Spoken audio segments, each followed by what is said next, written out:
The Chancellor unveils a new rescue deal for jobs, promising more support for businesses struggling under coronavirus restrictions. Rishi Sunak pledges help for businesses including hospitality and the self-employed. Labour says he could have introduced the measures much earlier.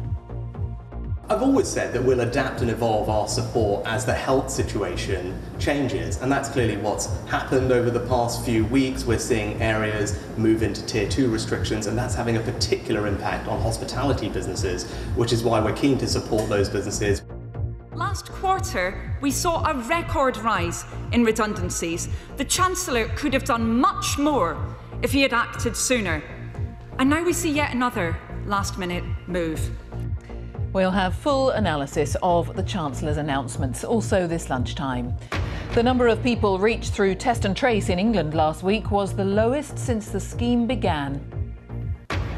Finding out why some people are more likely to die from COVID-19 should focus on more than just ethnicity, urges a government scientific advisor.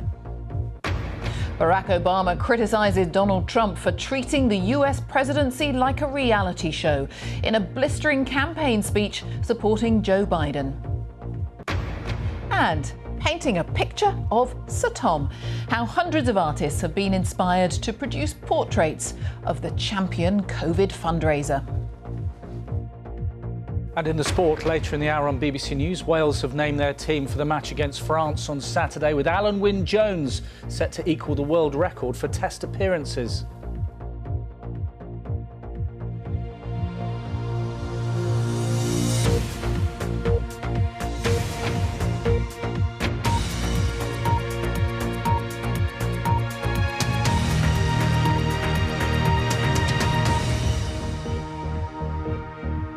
Good afternoon. Welcome to the BBC News at 1. The Chancellor has unveiled increased support for jobs and workers hit by COVID restrictions after growing clamour from firms in Tier 2 areas. Rishi Sunak has told the Commons that even businesses not forced to shut are facing profound economic uncertainty. Under the revised scheme, employers will pay less and staff can work fewer hours before they qualify. Here's our economics correspondent, Andrew Verity. A normally busy restaurant area under Tier 2 restrictions. The outlets here may be open, but business is so quiet, many are struggling to survive on a fraction of their normal income. In Sturchley in the West Midlands, this once bustling microbrewery normally sells barrels to pubs, which under the new restrictions aren't buying like they used to. It's trying to adapt by selling cans directly to customers, but its income has been tanking. As soon as we sort of started to see things beginning to return to normal, back to a return to profitability, where Birmingham was designated a Tier 2 area, and our revenue was hit massively. Restaurants like this one in Tier 2 or Tier 3 areas have a problem. They can't claim on the scheme that pays 2/3 of wages because they're not legally required to shut. But because of the rule that says two households can't mix indoors, they're seeing a sharp drop in business, which makes it harder and harder to keep their staff on.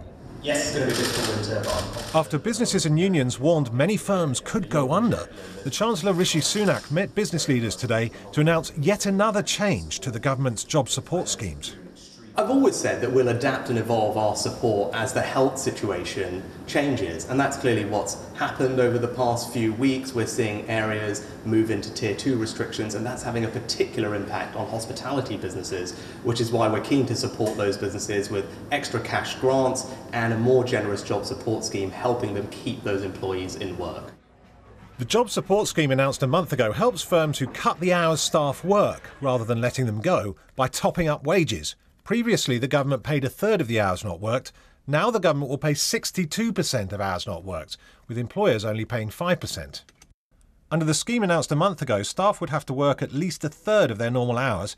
Now they'll only have to work 1/5 of normal hours, or 1 day a week. The government's critics say it should have happened much sooner. Last quarter, we saw a record rise in redundancies. The Chancellor could have done much more if he had acted sooner.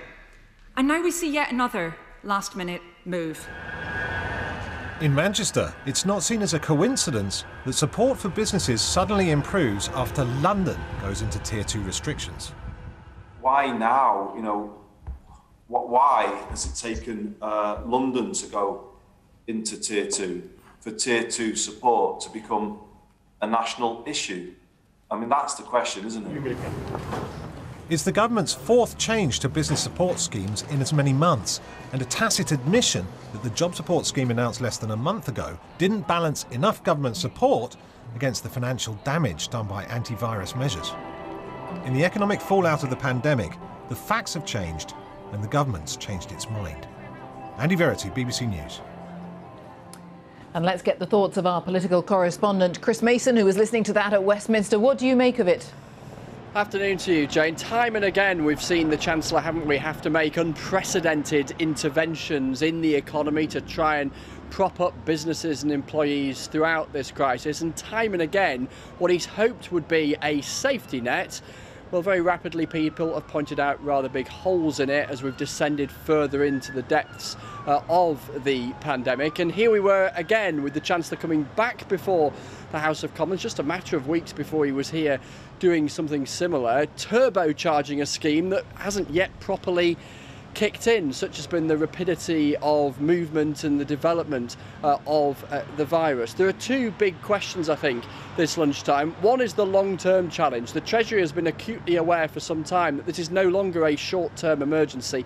It is a medium-term slog, and with that, the huge pressures that places on public spending, on borrowing and debt, and the prospect that at some stage it has to be paid back. And then there is the far more short-term acute challenge and huge question. Will this intervention be enough? Chris Mason, thank you. Well, on the eve of tougher restrictions coming into force in Greater Manchester, businesses are assessing what the impact will be on them.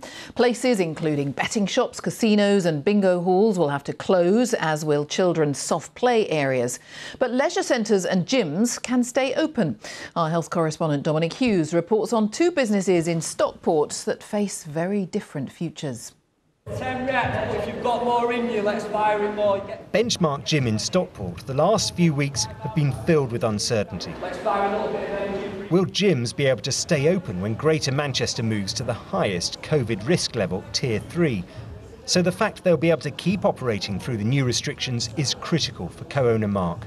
Has it been a relief? It's been an absolute massive relief, purely because we want to be able to offer like a service, a fitness service for our members and also for our community. Everyone's going through a lot of stress and they're obviously working from home a lot more as well now. So for people to go to the gyms and get that 1 hour or 45 minutes of working on their fitness, working on their health is really going to improve their fitness. Big push, come on. That chimes with members, the gym providing a vital source of support, an outlet in challenging times.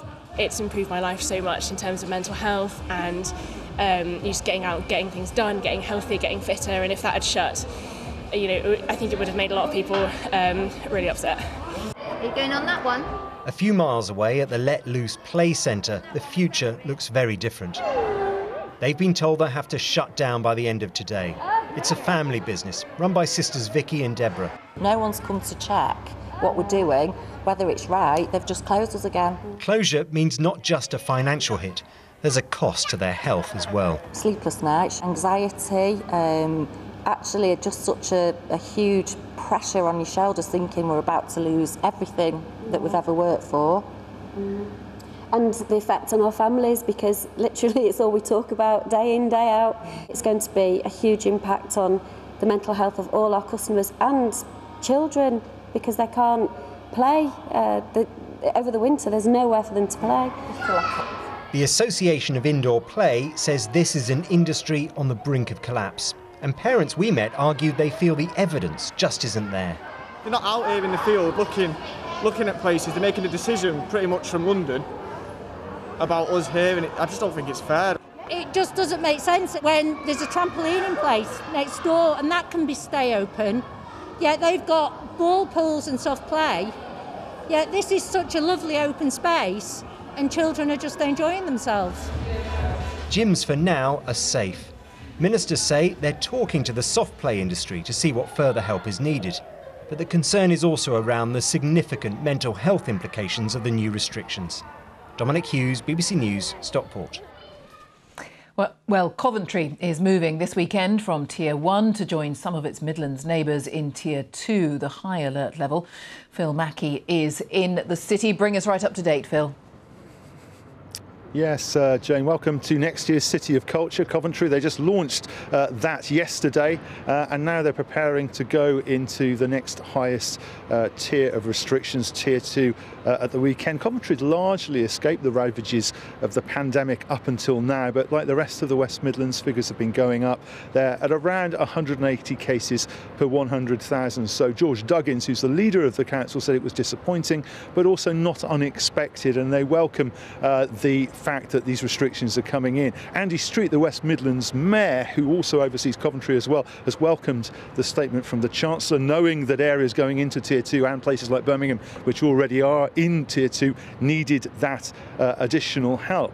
We've also heard this lunchtime that elsewhere in the West Midlands, Stoke-on-Trent, where the figures are around 190 per 100,000 people, has also asked to go into Tier 2. What's interesting is that some of those outbreaks at universities, like in Coventry and in Birmingham and in Nottingham, which really fed those figures going up, they've started to go down. But unfortunately, elsewhere in cities and outside of cities, the numbers are steadily increasing, which means that other parts of the West Midlands that are still in Tier 1 could, like Coventry, end up in Tier 2 fairly soon. Phil Mackey, thank you. Well, the number of people reached through Test and Trace in England last week was at its lowest level since the system was set up.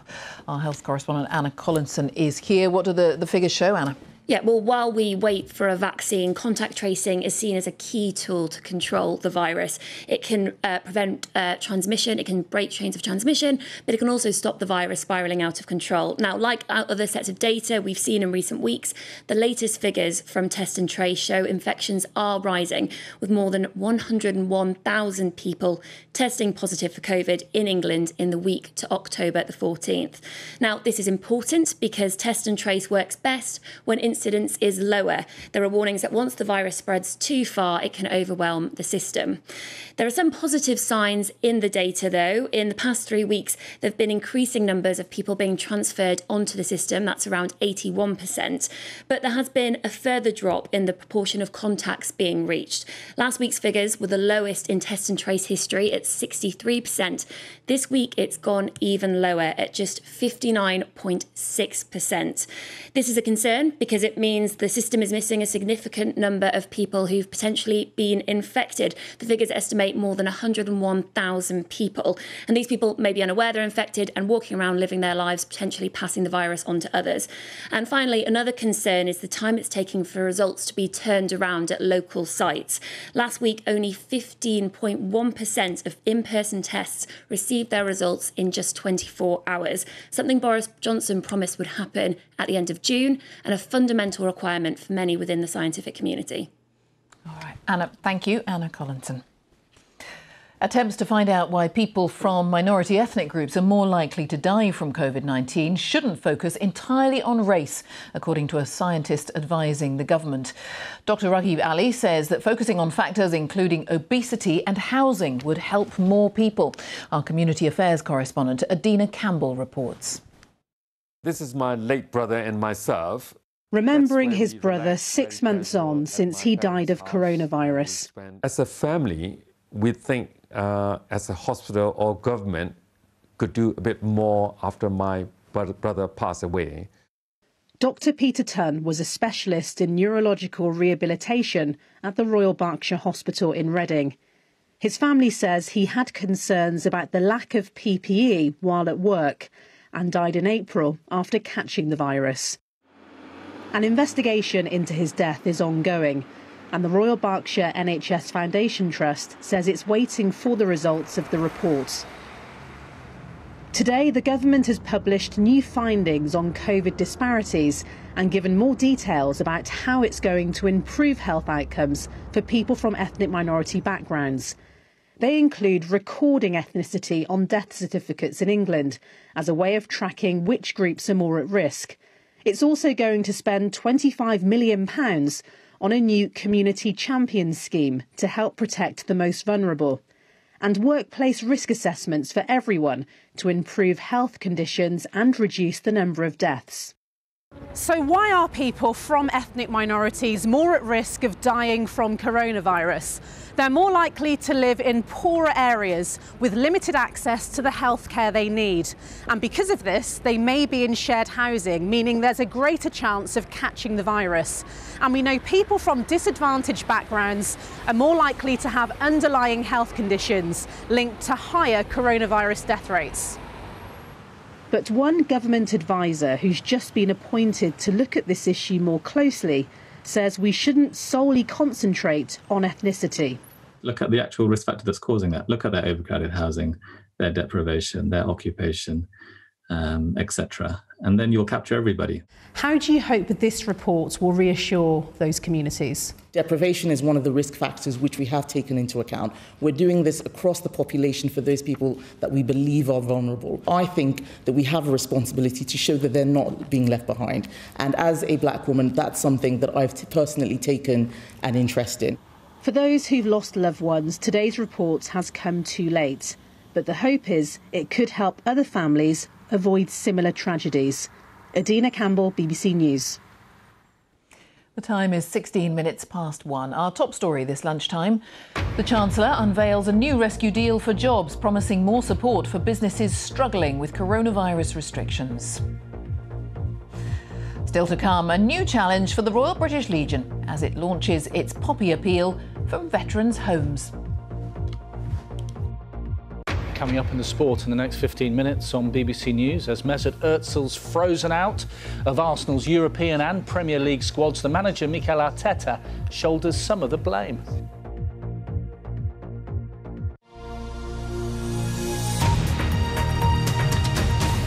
The former US President Barack Obama has launched a blistering attack on President Trump in his first campaign speech in support of Joe Biden. Mr. Obama said Donald Trump has treated the presidency like a reality show. Donald Trump said Barack Obama had campaigned hard for Hillary Clinton at the last election, but the result was her defeat. Ali Mukbul reports.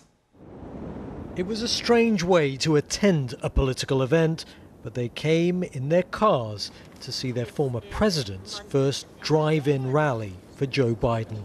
I think what Barack Obama brings is the sense when America was great, when we were happy to go out, when we could go out and have a good time, when we were respecting and loving each other.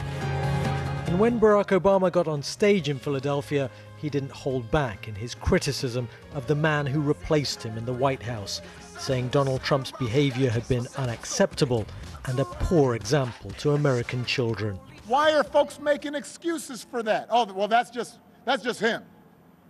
No. There are consequences to these actions. They embolden other people to be cruel and divisive and racist. And it frays the fabric of our society. In the strongest terms he's used yet, Barack Obama tore into Donald Trump's record, saying he'd worked for no one but himself and his friends, and he was scathing about the president's tax returns and the way he'd handled the pandemic. 8 months into this pandemic, cases are rising again across this country. Donald Trump isn't suddenly going to protect all of us. He can't even take the basic steps to protect himself. Part of the reason he came to this city was to encourage African Americans to vote, but many remain disillusioned. Look at who they got in office and look who they want us to vote for to get out of office. You're going to lose on both ends. There's no point in really voting. That's how I look at it. I don't see no point in voting, bro. It's like a lost cause. Well, thousands fewer black voters turned out in 2016 in this city as compared to previous elections. And while Philadelphia still very much went Democrat, it's thought to be a big reason why Hillary Clinton narrowly lost the state of Pennsylvania to Donald Trump. Down the road, Barack Obama dropped by a community center. You'll get some folks who say, well, I'm not going to vote. His input could be crucial to reversing that fall in black voting for Joe Biden, and not just in this city. Aleem Maqbool, BBC News in Philadelphia. Well, President Trump and his Democratic opponent Joe Biden meet in Nashville later for the final debate of the presidential campaign. After Donald Trump interrupted his rival 72 times in the first clash, new rules have been put in place, as Barbara Plett-Usher reports. America's Music City is preparing to stage a different kind of show, the second and last political face-off of this strange and turbulent election season. On Broadway, the show goes on, but the pandemic has hit Nashville's entertainment industry hard, forcing venues to keep numbers down, way down. With 5 bars on the street, Steve Smith calls himself the honky-tonk godfather. His business has dropped 80%. He wants President Trump to focus on the economy at the debate. He needs to talk to the American public. They need to believe that he's going to boost this economy right back up to the way he did come in 16. And he's fighting for the fossil fuel people. He's fighting for people that has jobs. He's creating jobs. This time around, style may be more important than substance. Either ending the filibuster. The first chaotic debate was dominated by Mr. Trump's relentless interruptions. Americans didn't like it. The question is, Justice, radical left. Will you shut up, man? Listen, who is on your list? In the second matchup, the candidates sparred from afar in separate town halls because the president caught the coronavirus. For the final showdown, there are new rules. Each man's mic will be cut off for part of the time, so his rival can speak without being heckled. President Trump is still down in the polls and playing defense in states he won last time. He's been claiming the debate will be rigged, but needs it to recharge his chances of victory and change the conversation about his botched handling of the pandemic. He won't be changing any minds here. It's decimated our business. Daniel and Amy's bar was given top ratings in the music scene. Then COVID hit, silencing the stage. And who do you think can fix the economy? At this point, I think anybody but him would be a good start. Whether or not I'm a huge fan of Biden is neither here nor there, but I can't show any support over a man who has selfishly chosen his ego and his business over the well-being of my fellow countrymen. So here's what to watch for when Nashville lights up for the big event. President Trump's been told to tone it down and stay on message. Joe Biden needs to show that he can stand up to Mr. Trump. He's expecting attacks on his family. And many Americans were annoyed by the incoherence of the first debate, but they may tune in again to watch the mute button in action. Barbara Plett-Usher, BBC News, Nashville. Well, let's talk to Gary O'Donoghue, who is in the city. And as we go into that big debate, Gary, there's talk of foreign interference from Russia and Iran.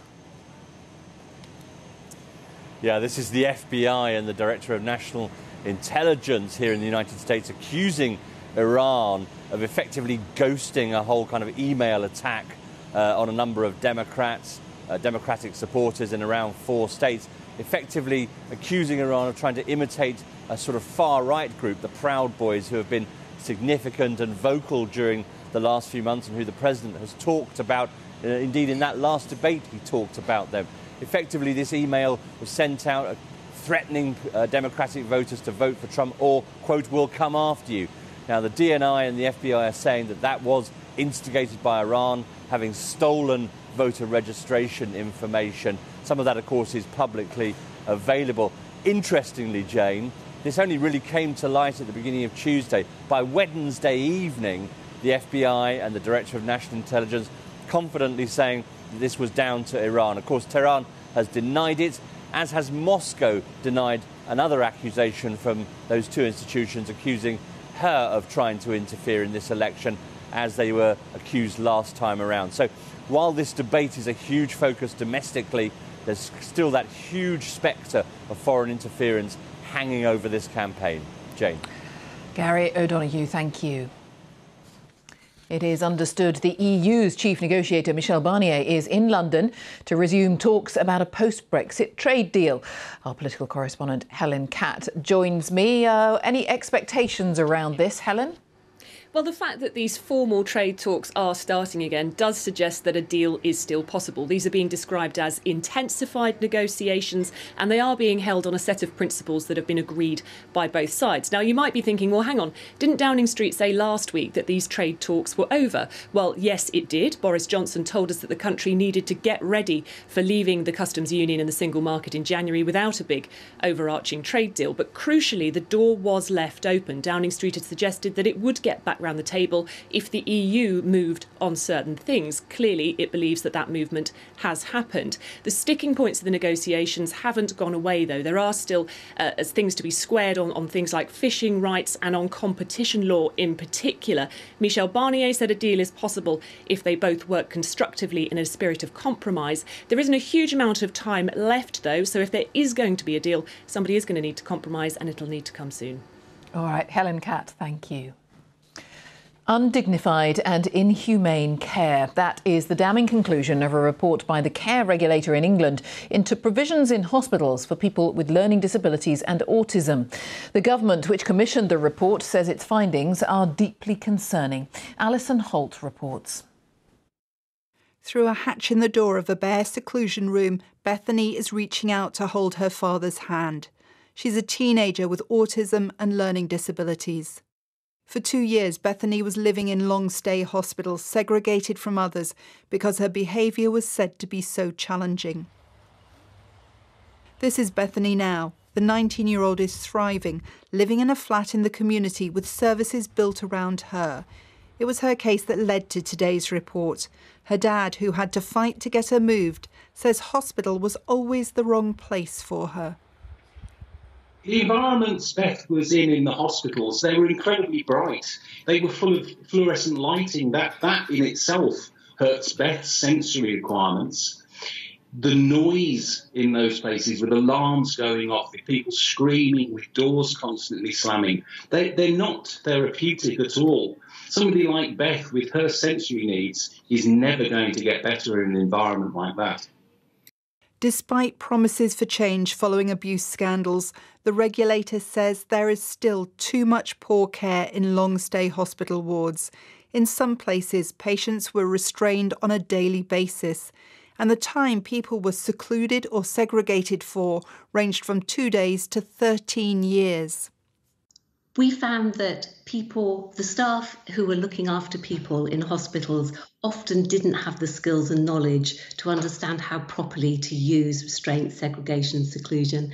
And I think that often it was a case of not knowing how to meet people's needs, not understanding autism, not really being clear about what the triggers were and the reasons behind people's behaviour. So if you change the focus on training for staff, you get the right specialist staff in place, then it should both reduce the need to use any form of restrictive practices and make sure that people have their needs properly met. The report says there needs to be more investment in the sort of community services that Bethany now gets, and a minister to ensure change happens. Alison Holt, BBC News. Captain Sir Tom Moore has inspired people across the country to raise millions of pounds for NHS charities. Now hundreds of paintings created by many of those he inspired are being auctioned for charity. Before they're sold, Sir Tom has been casting an eye over them with the help of our arts correspondent David Silito. Oil paintings, acrylics, watercolours. It is wall-to-wall Captain Tom, the inspiration for hundreds of artworks. I was absolutely overwhelmed by so many of them and such good quality. People have put such a great effort into producing them. His famous walk in his back garden during lockdown didn't just raise tens of millions for NHS charities, it was, for many of us, a moment of inspiration. The last time I painted a portrait was back in 2014, and that was of my grandpa Sid, and he passed away last year, aged 100, and I didn't think I would paint again after he passed away. But seeing Captain Tom, he just reminded me so much of my grandpa, everything from the glint in his eye to his cheeky sense of humour, and it just compelled me to pick up a paintbrush again. Justine's painting is just one of more than 100 artworks now going up for auction. There are paintings, cartoons, and this etched in a 100-year-old door. Hi, Arana. Arana is 10. I was inspired by what Captain Light-Tomer was doing for the NHS, so I thought it would be nice to make him a card from scratch for his 100th. Arana's work is now here on display at Saunders in London. Of course, one person hasn't had a chance to see the exhibition. Captain Tom. Would you like to have a little tour of the gallery? Would you like to have a tour of the gallery? Yes, please. Yes, please. There we go. And so I took him on a little virtual tour. They just seem to go on forever. I love the children's ones. Oh, they're all amazing. Look. I love this one that's made up. This one's coffee, isn't it? That's coffee. I have to be really honest. I nearly kept it and put money in the foundation myself, but I had to let it go. Yes, it's amazing. The auction will help raise a little more money for the Captain Tom Foundation, but it's also been a chance for a little group of artists to share their lockdown creativity. David Solito, BBC News. Well, the public is being urged to find new ways to support this year's Poppy Appeal. The British Legion has launched this appeal with a series of photographs taken on doorsteps and through windows, reflecting the impact of COVID-19 on the armed forces and veterans. As many poppy sellers are themselves elderly or shielding, the charity has come up with some alternative ways that people can show their support this year, including donating for poppies to be sent to you in the post or downloading a printable poppy to display in your window. Supporters are also encouraged to do a virtual poppy run or walk to help raise funds. And that takes us to a look at the weather prospects. Here's Darren Bett. Thank you very much indeed, Jane. It's a quieter, drier day today. There's even some sunshine around here and there. Still pretty wet underfoot, mind you. The cloud and rain that we had yesterday has now swept its way up towards Scandinavia. We've got a brief respite today because this is where all our weather's coming from. One band of cloud and rain followed by another, so it will be turning very unsettled. Now, earlier on, we did have some heavier rain in eastern Scotland. That's moved through. Still quite cloudy and damp in Scotland and the north of England. Elsewhere, we've got some sunny spells, the odd shower around as well, and temperatures probably peaking at 17 or even 18 degrees in Sussex and Kent. We've still got some rain around this evening though across eastern Scotland. That will move away. Later in the night we could see some patchy rain getting swept into the southeast ahead of our first band of cloud and rain that brings some wet weather overnight into Northern Ireland, later into western Scotland. Ahead of that, with some clearer spells, temperatures could be down to 3 or 4 degrees briefly, but cloud amounts will tend to increase later. And this rain that we've got in Northern Ireland first thing moves away. Patchy rain runs eastwards tomorrow across Scotland. Some heavier rain in the morning, perhaps over the Cumbrian Fells and onto the Pennines, but as the rain moves into eastern England in the afternoon, it's light and patchy. Behind that rain band, we get more sunshine, some showers, western Scotland and Northern Ireland. Temperatures 11 degrees here. Head of the rain in the afternoon in the southeast, temperatures could make 15 Celsius. Heading into the weekend, very unsettled really. We've got a band of rain again, followed by sunshine and showers. It will be windy, particularly on Saturday. It may well be a dry start with some sunshine through the Midlands and eastern England, but we've got this band of perhaps heavier rain pushing its way in from the west, followed by sunshine and showers into Scotland and Northern Ireland. But a windy day. Strong to perhaps even gale force winds for a while through the Irish Sea and western Scotland. We could see gusts of 60 miles an hour. Temperatures will be struggling to around 11 or 12 in Scotland and Northern Ireland. Ahead of the rain that arrives later in the southeast, 17 degrees here. We get the wet weather by the end of the day as that weather front takes the rain away, but we keep the driving force, this deep area of low pressure, to the northwest of the UK on Sunday. And that's where we've got the strongest of the winds and perhaps some showers or some longer spells of rain. Some sunshine elsewhere, some showers too, mainly towards the south and west of England and Wales. Not quite as windy on Sunday, but the air is going to be a little bit cooler. Jane. Thanks, Darren. That's almost it from the news at 1. Just to let you know, you can see a coronavirus briefing from Downing Street later with the Prime Minister and the Chancellor. Coverage from 3:45 here on BBC News and BBC One. From us, goodbye.